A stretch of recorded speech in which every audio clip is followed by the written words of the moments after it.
Trigger warning on this story though, you guys, it does contain mentions of suicide.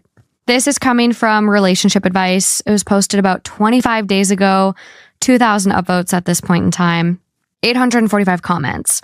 So smaller, I would say. It didn't go as big as some of them go on here, but just wait, guys, just wait. My 24 male girlfriend, 23 female, is staying at her sister's, 27 female, until I, quote, admit I have a problem and get psychiatric help. This all started earlier last year. My parents were going through a rough divorce, and my dad attempted suicide, which left him not all there mentally, even though he survived. I basically had to take care of him, and it brought me a lot of stress as I am a full-time PhD student living off a stipend and nothing more. Between that and my girlfriend's income, we live decently in the city we're in, but there's not much room for this kind of responsibility financially. It definitely took a toll on me, and I got really depressed after a while and started struggling with severe insomnia.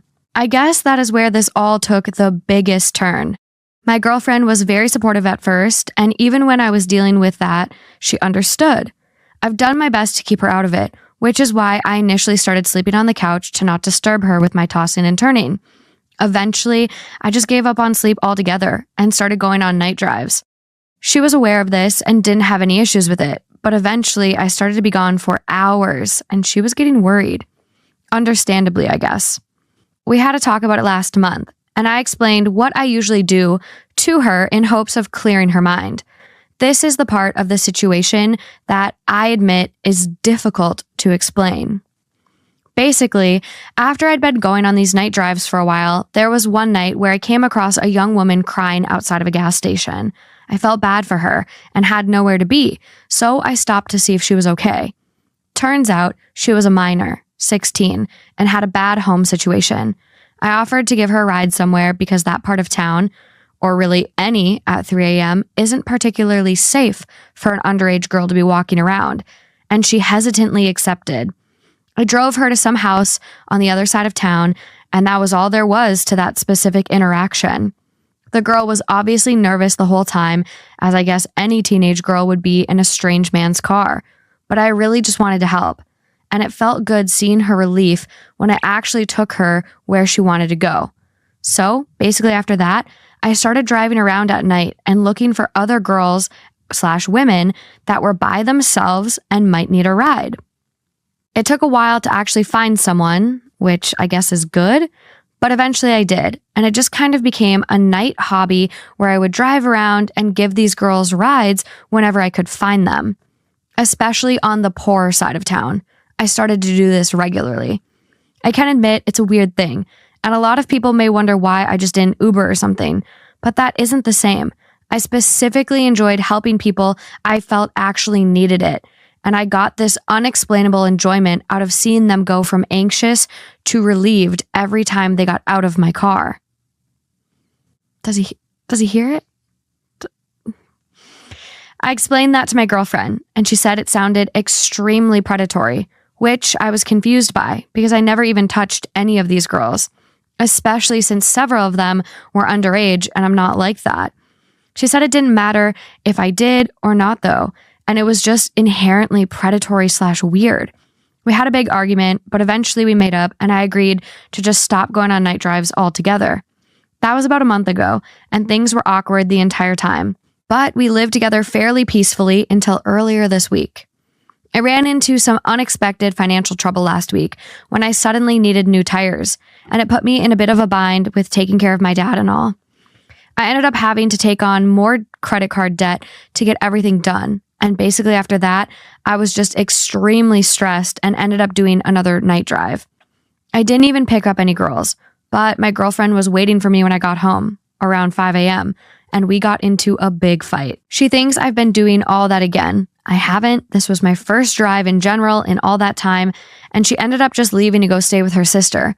Basically, she said she's willing to work things out, but I need to get psychiatric help and, quote, stop preying on vulnerable women, even if I think it's harmless, as a means of coping. I am already seeing a therapist, so I don't really know what else to do. I don't see that earlier behavior as predatory at all. And I haven't even done that in like a month anyways. She just doesn't believe me. What more can I do besides continuing therapy? I, 31 male, am unsure how to feel about my girlfriend's 27 female bizarre hobby. Need advice. My girlfriend and I have been dating for just over a year. This sounds so cliche, but she is almost perfect for me. She is really into health and fitness, has an excellent career that she worked really hard for, is great in bed, kind and intelligent, but she lives in a basement suite which is nicely decorated and she keeps very clean. Any of you that have lived in a basement suite before know that no matter what you do, you get bugs. Ants, piddlebugs, beetles, and spiders. What is a piddlebug? I don't know. I don't want to know. I spent a fair amount of time at her place and noticed right away that there was a spider in almost every corner. I asked her about it and she told me she doesn't kill them because they eat the other bugs. Okay. I did some light research and sure enough she was right. I found it a little creepy, but not a deal breaker. Here is where things get weird. About a week and a half ago, I was using her computer and noticed a spreadsheet called Babies. Curiosity got the best of me and I opened it. She lovingly named all of the spiders, kills the other bugs, and feeds them to the spiders, and keeps track of it all in a creepy rear-end spreadsheet. She keeps track of their food, their color, size, web size, and some other poo-poo that I didn't really understand. I closed the spreadsheet after I realized what it was about because I felt bad for snooping and was honestly pretty disturbed. I really love her and don't want to break up, but I'm afraid that this is a sign of a mental illness. Has anyone ever heard of anything like this before? Should I say something to her? Is it okay for me to ask her to stop? Is this really that big of a deal? Oh, man. That is creepy. A little weird. Top comment. I think the big takeaway from all this is that you should never, like never, kill a spider around her.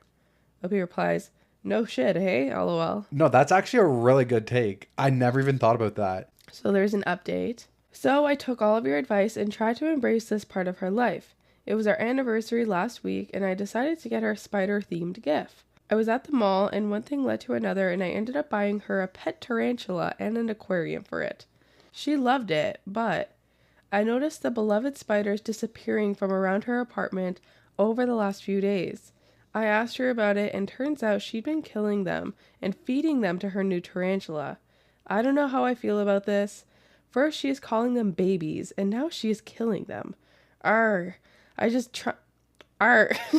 It sounds like pirate. Arr.